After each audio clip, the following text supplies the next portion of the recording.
కాణిపాకం గురించిన ఒక ఐతిహ్యం ఉన్నది. అదేమిటంటే 1000 సంవత్సరాల క్రితం ఇక్కడ స్వామివారు ఒక బావిలో స్వయంభూగా వెలిశారు. వాళ్ళు చెప్పడం ఏంటంటే 3 సోదరులు ఈ బావి తవ్వే క్రమంలో ఒక అంధుడు, ఒక చెవిటివాడు, ఒక మూగవాడు తవ్వే క్రమంలో గడ్డపార దెబ్బ తగిలి కాస్త రక్తం స్రవించింది. ఆ తర్వాత కనుగొంటే అది మన వినాయకమూర్తిగా వాళ్ళు కనుక్కున్నారు. అక్కడి నుంచి ఏమిటంటే దాదాపు దినదినాభివృద్ధి చెందుతూ స్వామివారు పెరగడం ప్రారంభించారని ఒక ఐతిహ్యం. దాదాపు అప్పటి నుంచి అంటే నాకు దాదాపు 50 ఏళ్ల క్రితం ఇక్కడికి వచ్చినప్పటికీ ఇప్పటికీ ఇక్కడ విశేషమైన అభివృద్ధి జరిగిందన్నమాట.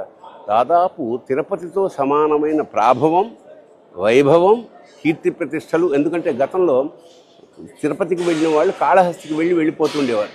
బట్ నాకు తెలిసి ఒక 25-30 సంవత్సరాలుగా తిరుపతికి వెళ్ళిన వాళ్ళు కాళహస్తితో పాటు కాణిపాకం వచ్చి కాళహస్తికి వెళ్ళి అలా పెడుతున్నారు అన్నమాట. అంతటి ప్రాముఖ్యాన్ని సంతరించుకున్న ఈ వినాయకుడు ఇక్కడ ఏమిటంటే ఇష్టదైవం, కోరుకున్నవన్నీ నెరవేరుతాయని అపారమైన నమ్మకం భక్తులకి.